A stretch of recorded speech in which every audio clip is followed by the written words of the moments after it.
Employees at the Edmond Medical Center had noticed a man suspiciously lurking around the pharmacy earlier this afternoon. About 2 o'clock, the man described as being in his late 20s entered the store and pulled a stocking mask over his face.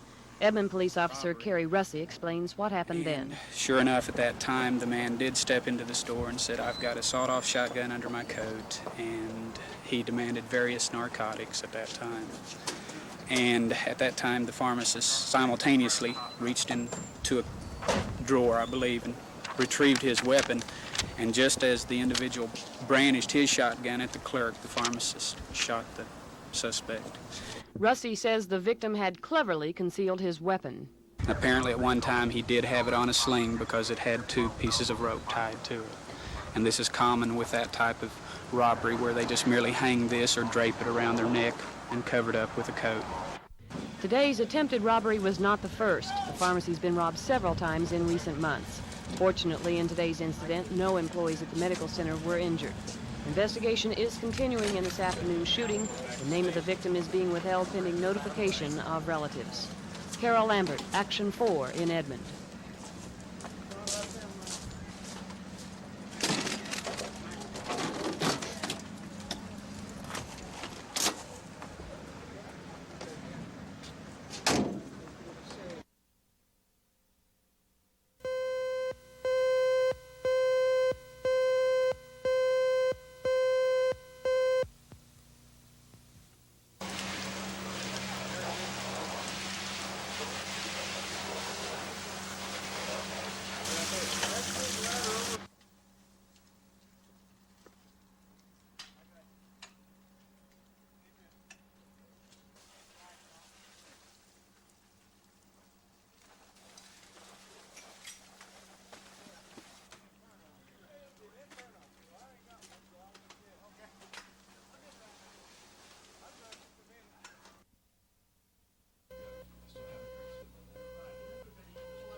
The rising sun shed light on a devastation that shocked most of Bethany. The fire had destroyed their school offices and several classrooms, causing an estimated $250,000 in structural damage and untold dollars in records and equipment.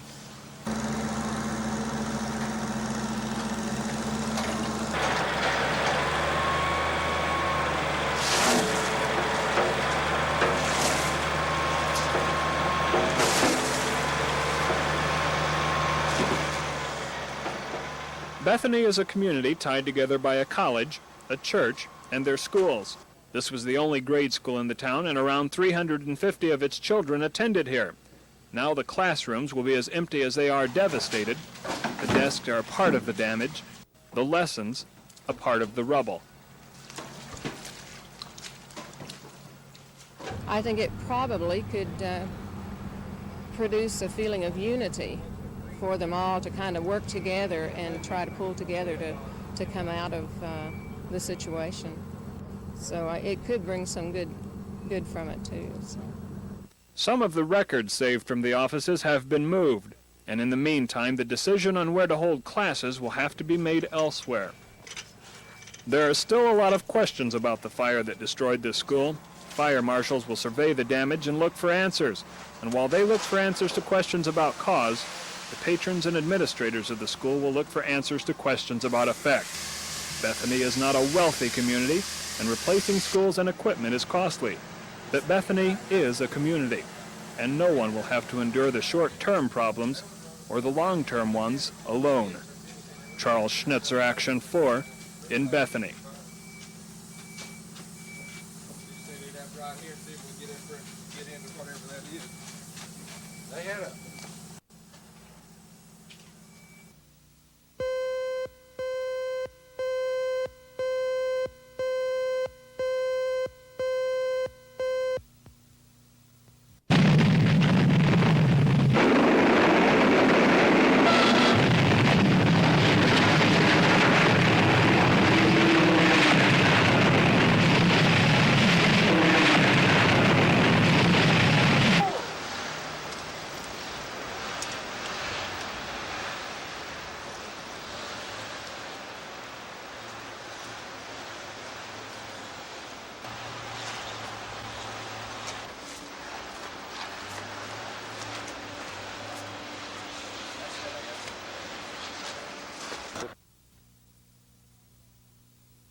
It was spotted about 4 o'clock. The OCC campus police saw it first, and then the sightings came pouring in. Officers from Spencer, Midwest City, and Nakoma Park were now tracking the object. A deputy sheriff downtown could see it. Out here, east of the city, the men gathered to watch and wonder. They used binoculars and rifle scopes to get a more detailed look. Never seen anything like it before. What did you see? Red, blue, and white and green lights. And the thing is moving. It's moving to the east, it's moving north, it's moving up. You can see red and yellow and blue and green lights. Got red and blue and green lights on it. Appears to be a satellite, but can't see it that close to find out for sure. As far as saying what it would be, I honestly couldn't tell you. I don't know. I really don't know. The hours pass and the object moves away, nearly out of sight. A call to Tinker Air Force Base sheds little light on the mystery. They had not spotted it on radar. So what was this object in the sky with the flashing lights? Could it be the star Capella seen distorted through the atmosphere? That's what the National UFO Reporting Center in Colorado thinks. But those gazing skyward this morning are still wondering if we are not alone. Brian Sweet, Action 4.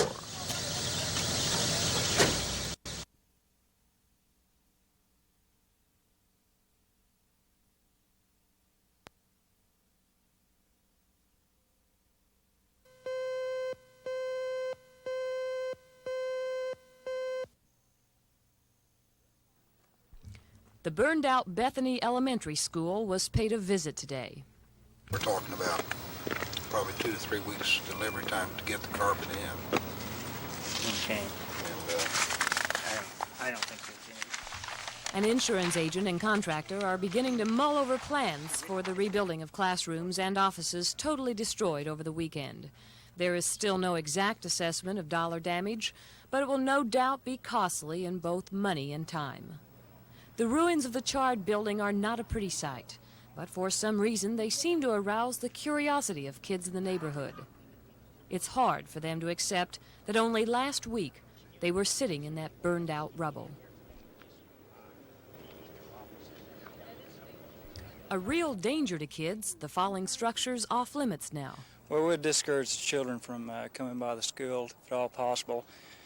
We've had some problem earlier this week, some children wanting to go through the building. And of course, there's a danger there. Some of the material might fall on the children, so we'd ask the parents to please keep their children away from the school if at all possible. It's dead now. Yeah. Tony and Nathan are both sixth graders. Even with the beautiful weather this week, they say playing football and watching TV gets boring.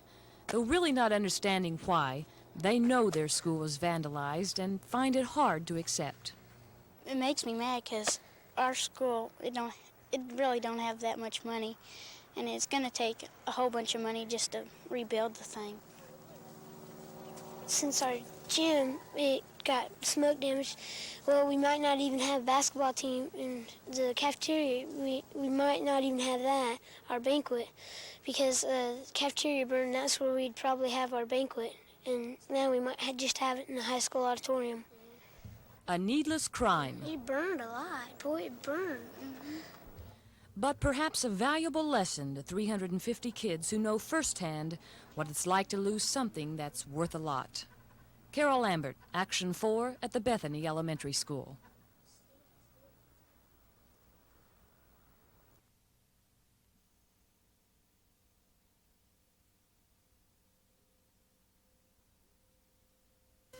Grades for those testing won't be known until sometime on Monday.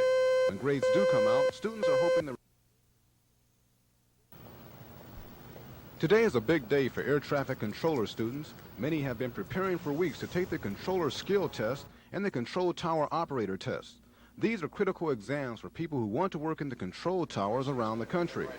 Grades for those testing won't be known until sometime on Monday. When grades do come out, students are hoping the results are accurate. So those who passed and failed will know for sure, because some students are still upset about the last grading mix-up. And one student thinks the FAA owes students an apology for handing out the wrong grades.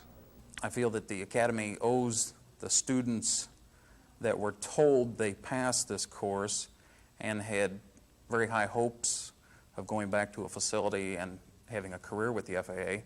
I feel they owe them an apology for changing their mind, basically, saying, well, yes, you did pass, and then turning around several days and in a couple cases better than a week later and saying, well, we're sorry, but we made a mistake. No, you did not pass. I think in a situation like that, this is unexcusable. Overall, students seem to be happy with the FAA policies, but are still fearful when it comes to making public statements about what is going on at the academy. The second in command from the Federal Aviation Administration is in Oklahoma City today, that being the Deputy Administrator. He's here to check out the teaching process at the academy. We asked him to appear on camera, but he declined. As for what his findings will be and will he make those public, it's a wait-and-see game from here on. Ed Stewart, Action 4, the FAA Academy.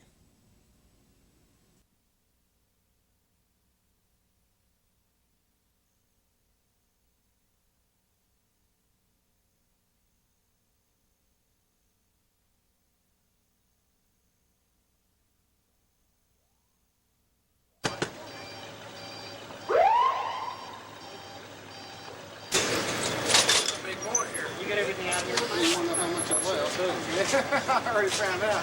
Go next step.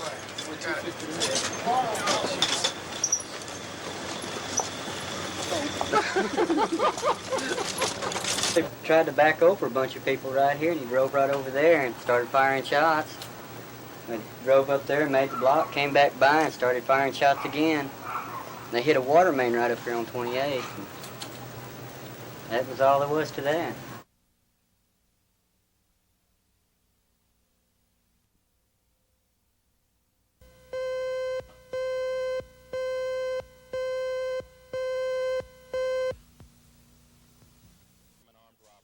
All 10 Oklahoma prisons have become the first in the nation to be fully accredited by the American Correctional Association. But what does this really mean? Nancy Nunley explains. What this accreditation is just kind of a benchmark of quality that corrections departments use to judge the quality of life, maintenance, management, all these kind of things inside a prison. And so we're quite proud of ourselves. We are the first in the nation to do this. The ACA is actually an independent organization made up of state correction administrators who qualify to judge prison quality. Of course, those checking Oklahoma prisons would be from out of state. The rating remains in effect for about 3 years, but can be pulled at any time if ACA auditors feel the quality slips in any way. Nunley says their honor is the result of a lot of hard work from inmates, employees, and administrators, and they plan to work hard to keep the high rating. But alongside the good news for prison officials is a shocking bit of bad news. Board members and Director Larry Meacham are scheduled for a hearing on contempt of court charges. U.S. District Judge Luther Bohannon has ordered the hearing because of Oklahoma's prison overcrowding problem. He says he told correction officials to do something about it as early as 1979. He feels the request to now put 2 prisoners to 1 cell is inexcusable. The contempt of court hearing for board members and Director Meacham is scheduled for December the 22nd. Even worse is that one corrections spokeswoman says overcrowding may be reason for the prisons to lose their new ACA rating. Carol Lambert, Action 4.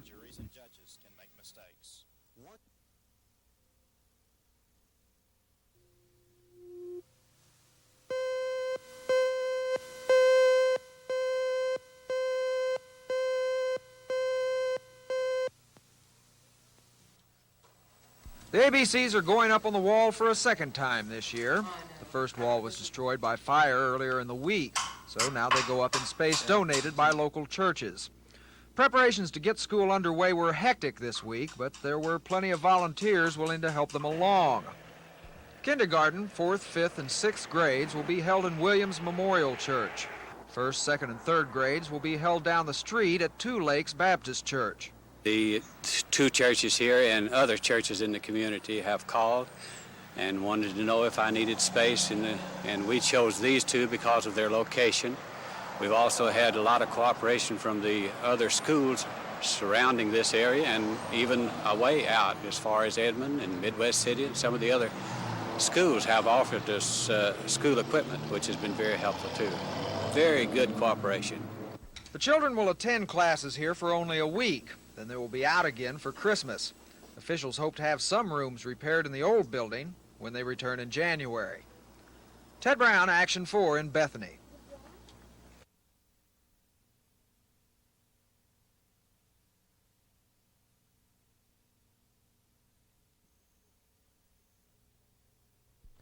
This Court of Appeals decision overturned a lower court verdict awarding more than $10 million to the family of Karen Silkwood in their lawsuit against Kerr McGee. Silkwood had been exposed to plutonium at a Kerr McGee plant in November 1974. She died in a car accident on the way to a meeting with a New York Times reporter to discuss possible safety violations at a Kerr McGee plant. The Court of Appeals made its decision without determining whether Kerr McGee had negligently handled the plutonium. Nevertheless, Kerr McGee's attorney was happy with the outcome. Both sides fought hard in this case.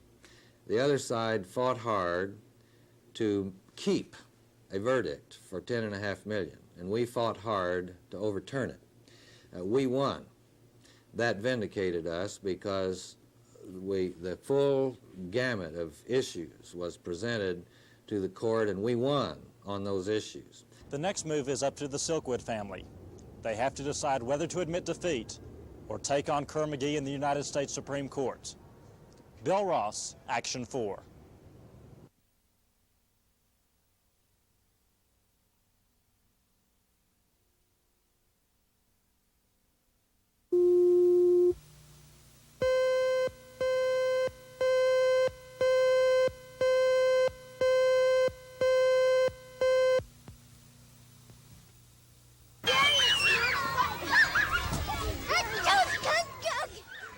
On any Sunday, you can hear the sound of children playing at Two Lakes Baptist Church in Bethany. Now you can also hear that sound Monday through Friday. Two Lakes Baptist and Williams Memorial Church have become the temporary homes for the displaced Bethany students. The playground is a little smaller than they're used to, but recess is basically the same anywhere. There were surprisingly few absences today. After a week off, most of the kids were ready to hit the books. There are a few obvious disadvantages to the cramped quarters. You can make your circle over here nice and quiet, and we won't have a table to put our books on, but we'll have our books and our workbooks over here. Without desks, students must store their supplies in grocery sacks, and some books are in short supply. But classes will continue this last week before Christmas break. Perhaps the most important lesson learned will be that you don't need a fancy classroom to get a good education. Scott Wallace, Action 4 in Bethany.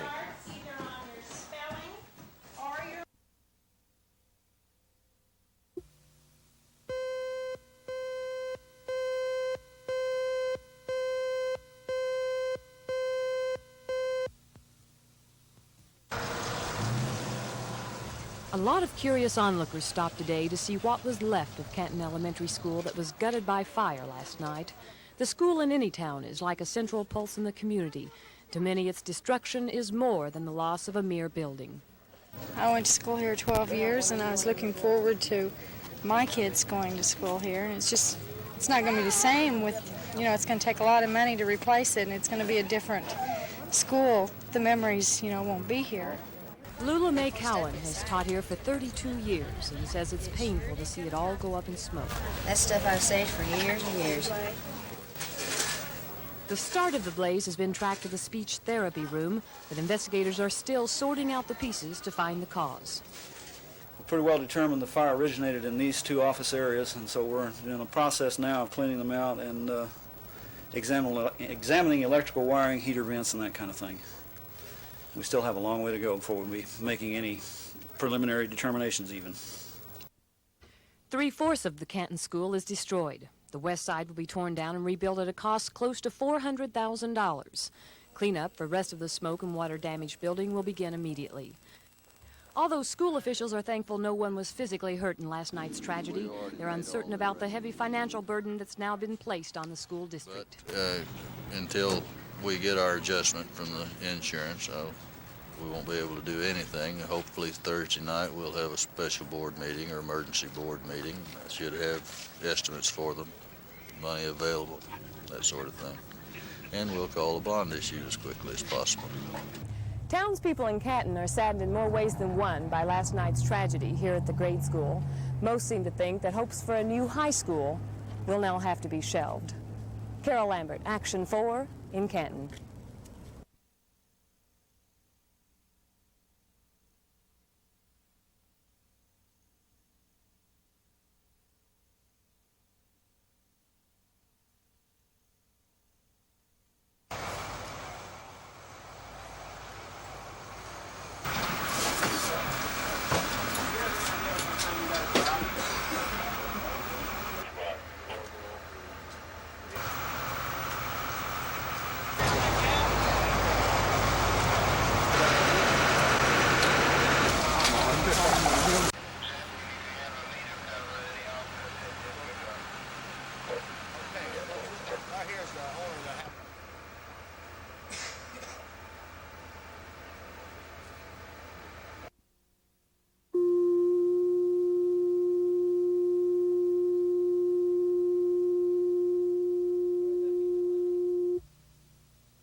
It was standing room only at the Oklahoma Health Planning Commission meeting today. Residents of Yukon came to give their support for the proposed Yukon Community Hospital. The Humana Hospital Corporation wants to build a full-service hospital in Yukon, but must first show the commission there is a need for a hospital there. Joe McMahon of Humana explains the proposal. Yukon Community Hospital will be a 125-bed, full-service, acute care general hospital located in Yukon, Oklahoma, serving the residents of Yukon, Mustang, and surrounding areas of Canadian County. The commission denied the application for the hospital because it felt there are enough hospital beds already. But we asked McMahon if he felt the denial had something to do with other hospitals also wanting to build facilities in Yukon. I would think the decision today was based primarily on the bed need question. Obviously, the commission considers that no additional beds are needed in the area.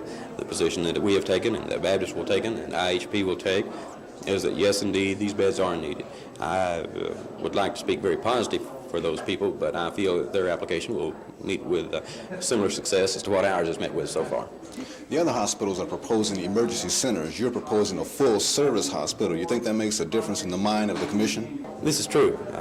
They are offering hospitals, though, and these will be additional beds. And the commission did not say that there are 5 beds needed or 10 beds needed. They said there are no beds needed. All hope is not lost in Yukon to one day have its own community hospital or health care center.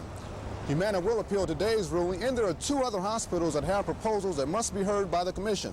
That is, if they don't withdraw their proposals in light of today's decision. Ed Stewart, Action 4 in Yukon.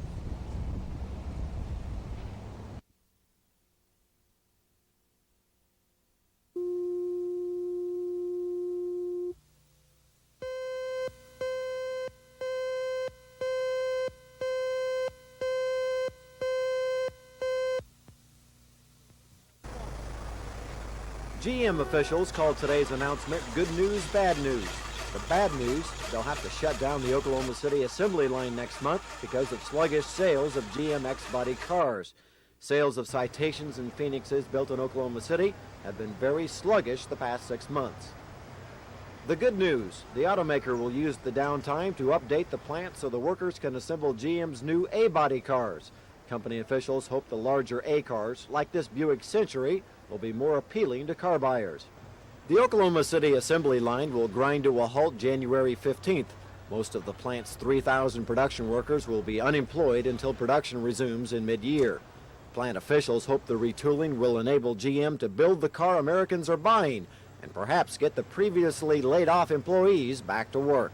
Well, certainly that gives us greater potential, to bring back the second shift. It does not automatically mean bringing back the second shift, but with the additional body style that we're building here right now, that should go a long way to helping us get our second shift back. Employee reaction to today's announcement was mixed. I'm sure that GM will take care of us any way we go. I think we're going to run into a problem. And it's going to be probably 15, 16 weeks when we get an A car in here, and the jobs will be more secure then. Yes, it'll be a financial burden till, the benefits don't last that long.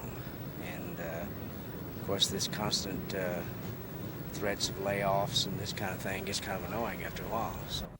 The already laid-off automakers are hoping that Americans will start buying the cars built in Oklahoma City before their unemployment benefits run out. Scott Wallace, Action 4.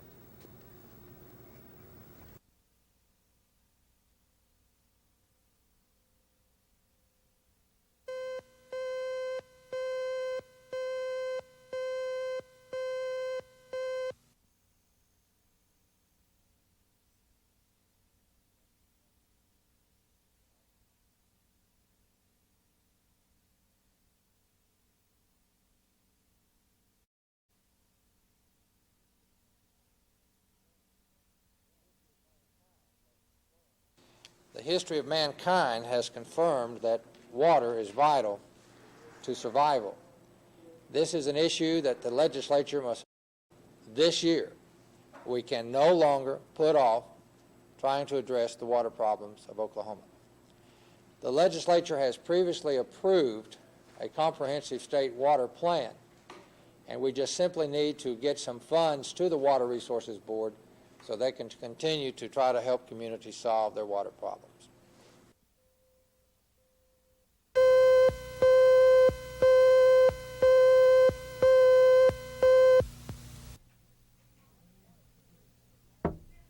If you haven't bought a tree and would like one that's free, then we've got just the place for you. It's the Living Word Academy. As part of a fundraiser, the school bought a truckload of Christmas trees. Sales were going good, so they placed an order for another load. Well, guess what? The second load is here, and the Living Word Academy hasn't finished selling the first group. So, in the true spirit of Christmas, the trees are now being given away. Would give an impression that we were recommending a percentage increase for state employees, and that self-initiated appearance by me before the federal judge. You'll recall some 2 years ago. This is just an effort that I think I should make to illustrate what the state's history has been in trying to comply with the federal court order, and in fact, in addition to things beyond the federal court order. So my appearance will be simply to provide, from our vantage point, a factual, historical information sheet as to the response that has been made since I've been governor in addressing the court order.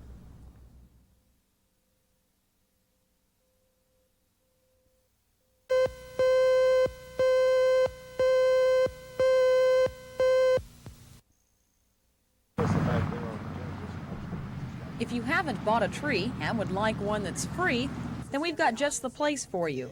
It's the Living Word Academy. As part of a fundraiser, the school bought a truckload of Christmas trees. Sales were going good, so they placed an order for another load. Well, guess what?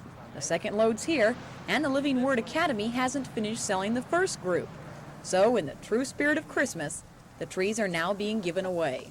People have been real good to us this year in helping us get started in our new campus, and we just felt like that since people had been over backwards to help us, if there were some people that needed some, we can't offer much other than the educational program, but we do have some Christmas trees that if it would enlighten someone's Christmas, then we're happy to do that. All you have to do is come on by the Living Word Academy and pick out a tree. They'll be in front of the school until tomorrow night. Sherry Sellers, Action 4.